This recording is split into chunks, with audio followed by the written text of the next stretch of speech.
আল্লাহ পাক রব্বুল আলামিন তার হাবিবকে বলছেন, বন্ধু আপনি বলেন, ইয়া ইবাদি, হে আমার বান্দারা, আল্লাযীনা আসরাফু আলা আনফুসিহিম, যারা তোমাদের নিজেদের নফসের উপর জুলুম করেছো, অত্যাচার করেছো, অন্যায় করেছো, লা তাকনাতু মির রাহমাতিল্লাহ, তোমরা আমি আল্লাহ পাক রব্বুল আলামিনের রহমত থেকে নৈরাশ হয়ে যাইও না। রহমত থেকে নৈরাশ হতে নিষেধ করেছেন কে? এমন জরিমানা কে? এমন একটা আশার আলো রয়েছে। জীবনে যত গুনাহ তুমি করেছো, রবের দরবারে ক্ষমা চাইলে তিনি মাফ করে দিবেন। ইন্নাল্লাহা ইয়াগফিরুয যুনুবা জামিআ, নিশ্চয়ই আল্লাহ পাক রব্বুল আলামিন তোমাদের সকল প্রকারের, সকল ধরনের, সকল গুনাহগুলো আল্লাহ পাক রব্বুল আলামিন ক্ষমা করে দিবেন। সুবহানাল্লাহ বলেন। আল্লাহ পাক রব্বুল আলামিন বলেন, তুমি যদি আমার কাছে ক্ষমা চাইতে পারো, মাফ চাইতে পারো, আমার দরবারে যদি ক্রন্দন করে চোখে পানি ফেলতে পারো, হাদিস শরীফে নবী বলেন, 3 ব্যক্তির জন্য, 3 চোখের জন্য জাহান্নামে আগুন আল্লাহ হারাম করে দিয়েছেন। তার ভিতরে একটা হলো ওই চক্ষু, বাকাত মিন খাশিয়াতিল্লাহ, যেই চক্ষু কাঁদে কার ভয়ে? এবার জরিমানা কার ভয়ে? সাহাবায়ে কেরাম রাদিয়াল্লাহু তাআলা আলাইহিম আজমাইন, তাদের দ্বারা অনাকাঙ্ক্ষিত ভাবে যদি কোনো ত্রুটি হয়ে যেত, সঙ্গে সঙ্গে তারা তওবা করে নিতেন। এমনকি সাহাবায়ে কেরামের জীবনের ভিতরে আসে, তারা সেই জীবনের গুনার ক্ষমার জন্য তারা নবীজির কাছে দৌড়ে যেতেন, ইয়া রাসূলুল্লাহ, আপনি তো আমার জন্য আল্লাহর দরবারে সুপারিশ করেন। জোরে বলেন না সুবহানাল্লাহ। আর কিছু বলেন না সুবহানাল্লাহ।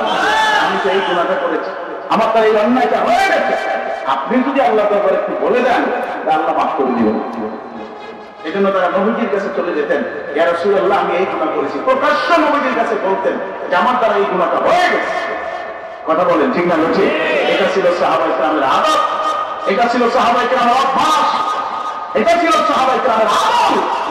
তাদের জীবনে কোনো গুনাহ হয়ে গেলে, অনাকাঙ্ক্ষিত ভাবে কোনো ত্রুটি হয়ে গেলে, সেই গুনাহটা মাফের জন্য তারা পাগল হয়ে যেত। কথা বলেন ঠিক না? ঠিক। আরো জোরে বলেন ঠিক না? ঠিক। আল্লাহ রাব্বুল আলামিন বান্দার জন্য কতখানি আশার আলো নিয়ে দাঁড়ায় আছেন, অপেক্ষা করতেছেন, কুদরতি ভাবে তিনি প্রহার করতেছেন, বান্দা আমার দিকে ফিরে আসবে। আল্লাহর হাবিব সাল্লাল্লাহু আলাইহি ওয়াসাল্লাম সাহাবায়ে কেরামের মাঝখানে, সাহাবায়ে কেরামের মধ্যে আল্লাহর রহমতের কথা, তওবার কথা, বান্দা তওবা করলে আল্লাহ মাফ করে দিবেন, এই ধরনের নসিহতগুলো যখন করতেছিলেন, নবীজি সাহাবী হযরত তাহিয়াতুল কলবি রাদিয়াল্লাহু তাআলা আনহু নবীজির পাশে বসা ছিলেন। তাহিয়াতুল কলবির চোখ থেকে পানি পড়তেছে। আল্লাহর হাবিব জিজ্ঞেস করলেন, ও তাহিয়া, তুমি কাঁদছো কেন? তোমার চোখে পানি কেন? তাহিয়াতুল কলবি বলে, ইয়া রাসূলুল্লাহ, হাবিবাল্লাহ, আপনি যে বললেন যে আল্লাহ পাক রব্বুল আলামিন বান্দাকে ক্ষমা করে দিবেন, মাফ করে দিবেন, কিন্তু আমি তাহিয়াতুল কলবির জীবনে এমন একটা ঘটনা ঘটে গেছে, আমার মন বলতেছে আমার আল্লাহ মনে হয় আমার এই গুনাহটা মাফ করবেন, সেই জন্য আমি কাঁদতেছি। আমার মন বলে আল্লাহ মনে হয় এই গুনাহটা মাফ করবেন, কিন্তু আপনি তো বলছেন মাফ করে দিবেন, কিন্তু আমি আশ্বস্ত হইতে পারছি না, আমার মনকে আমি বুঝাইতে পারছি না যে এত বড় গুনাহকে আল্লাহ ক্ষমা করে দিতে পারে। সুবহানাল্লাহ বলবেন না? আর তো দুটো আওয়াজ করে বলুন না সুবহানাল্লাহ। নবীজির কাছে যখন এই কথা তাহিয়াতুল কলবি বললেন, আল্লাহর হাবিব বললেন, ও তাহিয়াতুল কলবি, তুমি এমন কি গুনাহ করেছো, এমন কি গুনাহ তোমার দ্বারা হয়ে গেছে যে তুমি নিজেকে বুঝাইতে পারছো না যে আল্লাহ তোমাকে ক্ষমা করে দিবেন?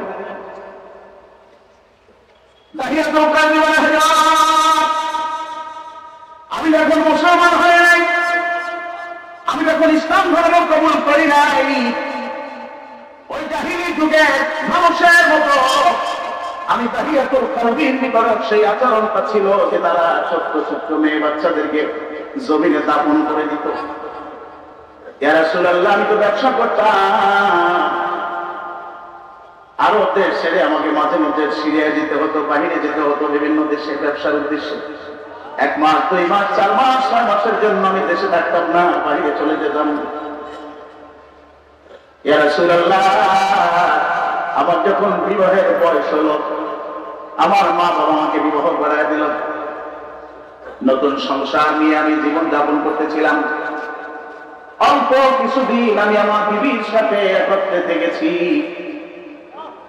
আমি যখন আশ্বস্ত হইলাম যে আমার বিবির সে প্রেগনেন্ট হয়েছে, তার বাচ্চা হবে, তো এর ভিতরে আমার বাহিরে যাওয়ার রুটিন হয়ে গেল, সিদ্ধান্ত হয়ে গেল আমি বাহিরে যাব।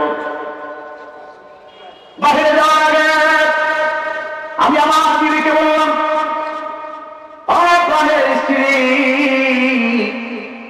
কয়েক মাসের জন্য আমি বাহিরে যাচ্ছি, এমনও হতে পারে দিন অনেক মাস বেড়েও যাইতে পারে, কিন্তু তোমার পেটে তো বাচ্চা চলে আসছে, আমি তোমাকে ওসিয়ত করে যাই, যদি দেখো ছেলে বাচ্চা হয়েছে তো তাকে লালন পালন করে যত্ন সহকারে তাকে লালন পালন করবে, আর যদি দেখো মেয়ে বাচ্চা হয়েছে তো তাকে জমিনে জিন্দা দাফন করে দিবে, কেউ যেন না জানতে পারে। জিন্দা দাফন করে দিও, কেউ যেন না জানতে পারে। ইয়া রাসূলুল্লাহ, আমি তো বাহিরে চলে গেলাম, আমার বিবি বাচ্চা আসলো, কিন্তু সেই বাচ্চাটি ছেলে বাচ্চা ছিল না, মেয়ে বাচ্চা, কন্যা সন্তান প্রসব করল।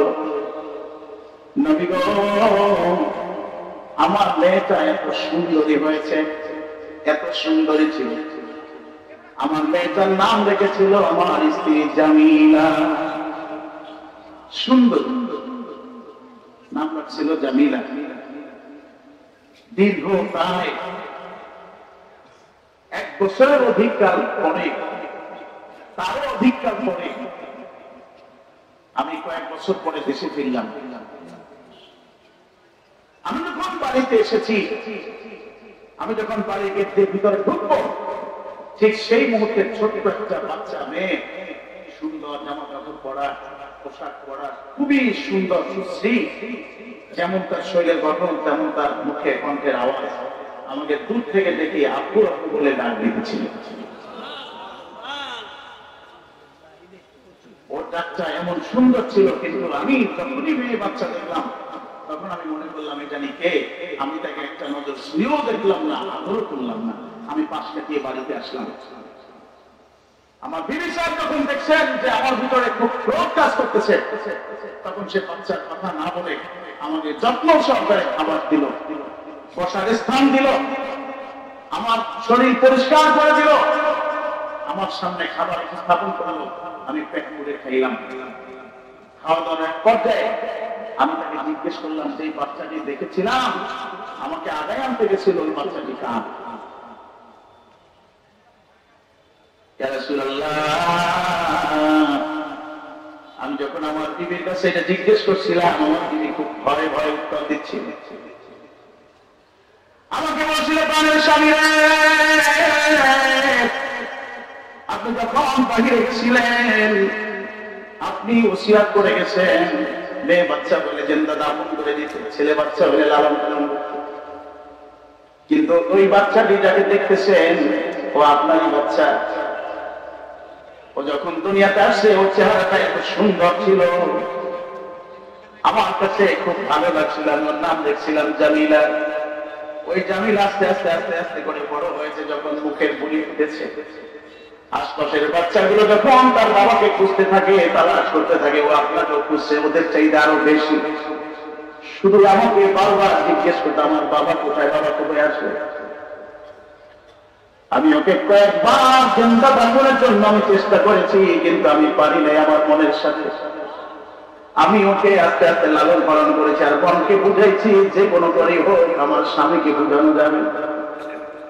আজকে যখন আপনি আসতেছিলেন, আমি যখন জানাইলাম তাকে, এত খুশি হয়, আমাকে বলছিল, বাবা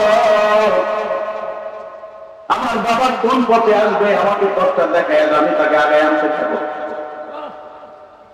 আমার মেয়েটাকে সুন্দর জামা কাপড় পরে পথ দেখা দিয়ে আপনাকে আগে আনার জন্য গেছে। একটু দেখছেন কি ওর চেহারাটা কত সুন্দর। নবীজির সামনে দাঁড়িয়ে কালবে এই ঘটনা বলতেছে, চোখ থেকে পানি অঝোর ধারা পড়তেছে, আর বলতেছে, ইয়া রাসূলুল্লাহ, আমার স্ত্রী আমাকে এমন ভাবে বুঝাইল, আমার দেহটা নরম করার জন্য এমন ভাবে ভয়ে ভয়ে সে কথাগুলো বলতেছিল, কিন্তু আমি অধম। আমার তেলটা এত যে শক্ত হয়ে গেছে নবী, আমার তেল নরম হয় না, গলে না। আমি তার কোনো কথা আমি শুনতেছি না। এক পর্যায়ে তাকে স্বাভাবিক একটা সান্ত্বনা দিলাম। দিন যত পারতে তাকে চেষ্টা করি তাকে আপন করার জন্য, কিন্তু পারি না। সমাজের লোকেরা, বন্ধু বান্ধবরা আমাকে নানান ধরনের কথা শোনায়।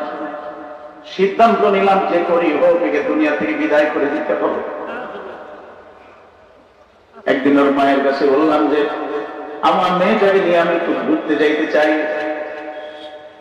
ঘুরতে বের হয়েছে, সঙ্গে নিয়েছে একটা লোহার অস্ত্র।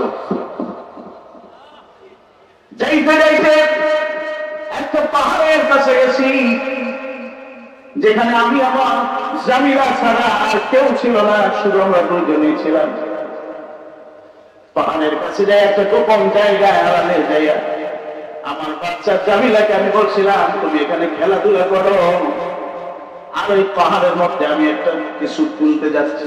লোহা দিয়ে গর্ত করতেছি, শাবল দিয়ে গর্ত খুঁজতেছি।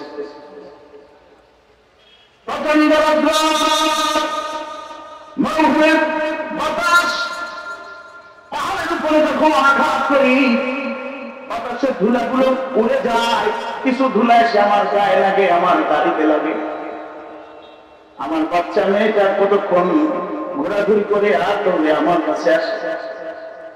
আমার কপালে ঘামগুলো দেখে, আমার দাড়িতে ধুলাগুলো দেখে, ইয়া রাসূলুল্লাহ আমার জামিলা আর ওই কচি কচি হাত দিয়ে আমার দাড়ি ঝাড়া দিয়ে পরিষ্কার করে দেয়। তার জামা দিয়ে আমার কপালের ঘামগুলো মুছে দেয়, বলে বাবা এত কষ্ট তুমি কেন করো? ইয়া রাসূলুল্লাহ আমার মন বলে না, খুঁড়ে যাচ্ছি। গর্ত যখন খোলা হয়ে গেল, আমার মেয়েটাকে আমি ডাক দিলাম, জামিলা আসো তো দেখো গর্তের ভিতরে কি দেখা যায়। ছোট্ট মানুষ বুঝে নাই, দৌড়ে এসে আমার পাশে দাঁড়ায় গেছে। আমি যখন উঁকি মারেছি ও গর্তের দিকে উঁকি মারছি। ইয়া রাসূলুল্লাহ এই যে দুইটা হাত, এই দুইটা হাত দিয়া যখনই দেখলাম জামিলা গর্তের দিকে উঁকি মেরেছে, আমি দুইটা হাত দিয়া ধাক্কা মাইরা জামিলার আমি গর্তের ভিতরে ফেলে দিচ্ছি।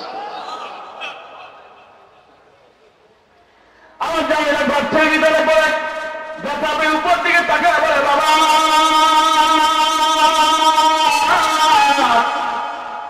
আমার গর্তের ভিতরে কেন ফলাইলা? আমি ব্যথা পেয়েছি। এত করুণ শুনে সে বলতেছিল আমার মন তো কোনো ঘরে নাই নবী। আমি পাশ থেকে একটা পাথর হাতে নিলাম। আমার ওই ছোট্ট জামিলা যখন বুঝতে পারলো আমাকে শেষ করে দিবে, মেরে ফেলবে, উপরের দিকে তাকায় চোখের পানি সাইডে দিয়ে বলতো জানতাম বাবারা সন্তানদেরকে খুব ভালোবাসে।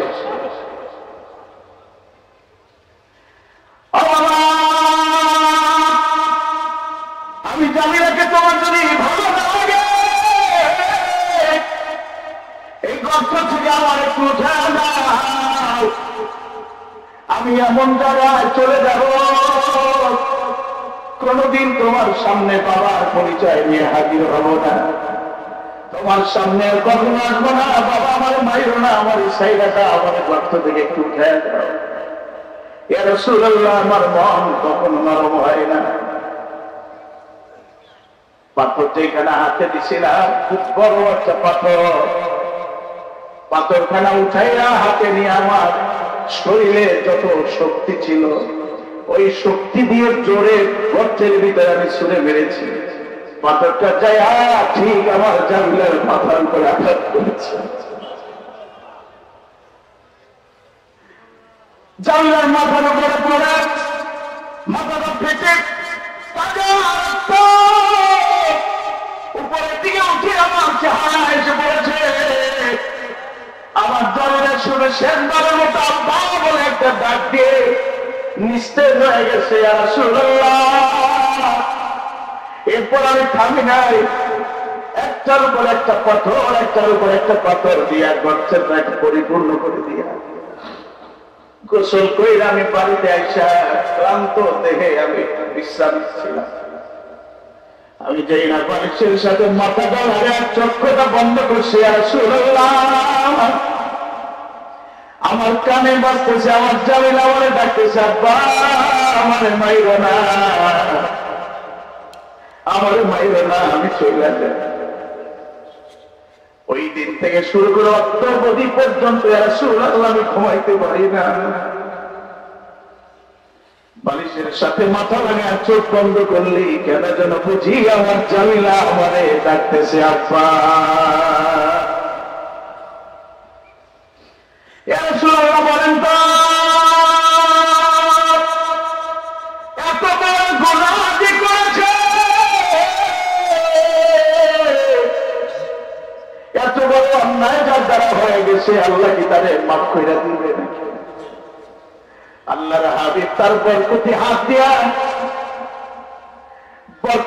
দিয়া তাহিয়াতুল কলবি চোখের পানি মুছে দেয় আর বলতেছে, তাহিয়া রে গুনাহ চাওয়া অনেক বড়, কিন্তু আমার আল্লাহ এর চাইতে বেশি রহমত নিয়ে আছে। তাহিয়া রে তুই যেই দিন পড়েছিলি লা ইলাহা ইল্লাল্লাহু মুহাম্মাদুর রাসূলুল্লাহ, সেই দিন আল্লাহ পাক রব্বুল আলামিন তোমার সেই গুনাহটা ক্ষমা করে দিয়েছে।